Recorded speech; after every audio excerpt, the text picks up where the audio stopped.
Hey traders, Nick Shaheen here looking at Cassava Sciences. SAVA is the ticker. Bad couple of ticks. I feel bad for those who are long. I don't know a lot about the company fundamentals, so today's discussion is going to be on the charts to help those who are stuck in it. So, I don't remember covering this before. I literally just popped into StockTwits to see what people are talking about, and this is one of the ones that's three of them. I got interested, and here I am. So just from judging, this is a daily chart, and first of all, it's still higher than a few months ago, so that's still good. Sciences, I'm assuming some judgment went against them. Something didn't work the way testing, blah blah blah. So a couple of bad days. No earnings report. So yeah, it must be something like that. It would have been great had it held this. This close, they tried to get off it, but this close, maybe if it was a green market day on Friday, 7:30, maybe it would have helped them. But technically they wanted to hold this because that was kind of like the last base, and you don't want to lose the last base twice. You know, one here, now they lose it. And so going into next week, there is some potentially good news. So I'm looking at, so if you don't believe in charts, I'm going to leave my cursor right there, because if you look at the crosshairs and you look left, look how close and how important that point level was before. It's this one right there. It's almost to the penny. So is it to the penny? What is this? The high was 63.65. What was the low today? 65. So pretty close. What happened is whatever caused them to rally, they failed going into this big red right there. And then they took their time coming back to it. And you can argue that this was an inverse head and shoulders right there, a bullish pattern with upside potential that brings it back to here. So this guy got us back to here. And then they bump. Do I have lines? Let me see here. I don't remember covering this. I do. And check this out. I'm pretty consistent. I told you. So here we go. Look at this red line I had drawn before at this failure. Usually when I stop here, that means somewhere in April. And if I extend it, it was the place where they decided to break out, come back, test it for footing. That's my red line. And then gone. Here they are retesting it. So retesting a breakout neckline is normal. What's not normal is this rally. And then this drop, therefore, eliminates the not normal thing. So if you eliminate the craziness, like the breakout from here should have happened a little slower and should have not exceeded this area, technically speaking. They decided to go ballistic, and now they're just giving it back. In fact, it's still in the hands of the bulls if you want to consider the ascending channel. But a bad day. So up here, usually if somebody says, hey, I'm looking to get long the stock, I'd say, whoa, the easiest thing for me to say, this is not an obvious point of entry. Fair enough to say. Nobody would argue with that. And if I did want to buy it because it's great and I believe in it super long term, then I would buy shares, not calls. Why? Because then I can sit on them forever and all I need is time to be proven right. Whereas if I buy shares, gone.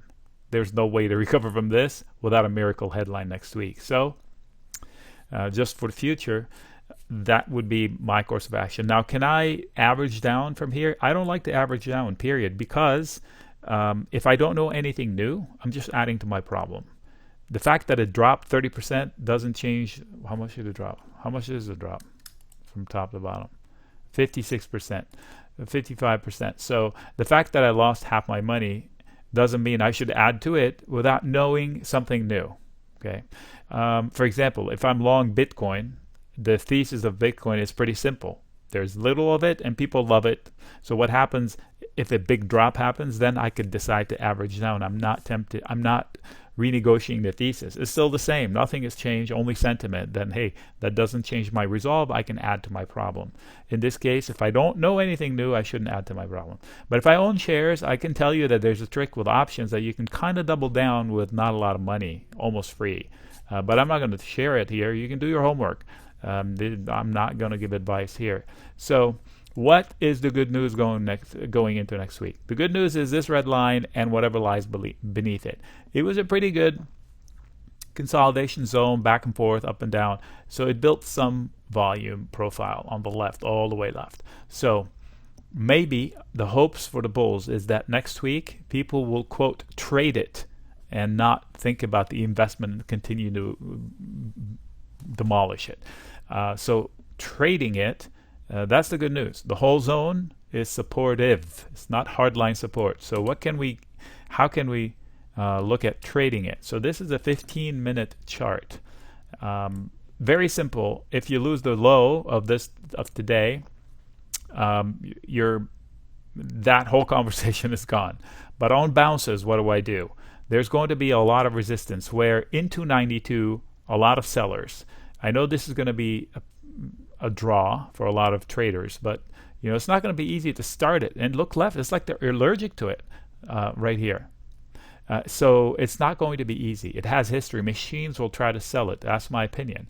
And if you do fill the gap, and if it does by any miracle come back to 117, I would get out and say thank you for giving me back some of my money, because trading, not investment. So if you love the company, please, this is not the conversation for it. I told you, if you love the company and you own the stock, that's on you. Long term, you can sit on it for a decade, and then you'll eventually be proven right or wrong. So this is just trading it. If you own it and you're looking for some solace, technically there is reason to sit on it because of the potential downside support. Now the big wrench is what? This guy. Who is this guy? The SPY. The market.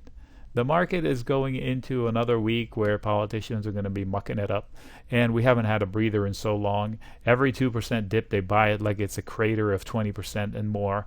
It's just gourmandise that we at some point we're going to have to give back some. So what I'm saying is, whatever happens in the market is going to affect SAVA.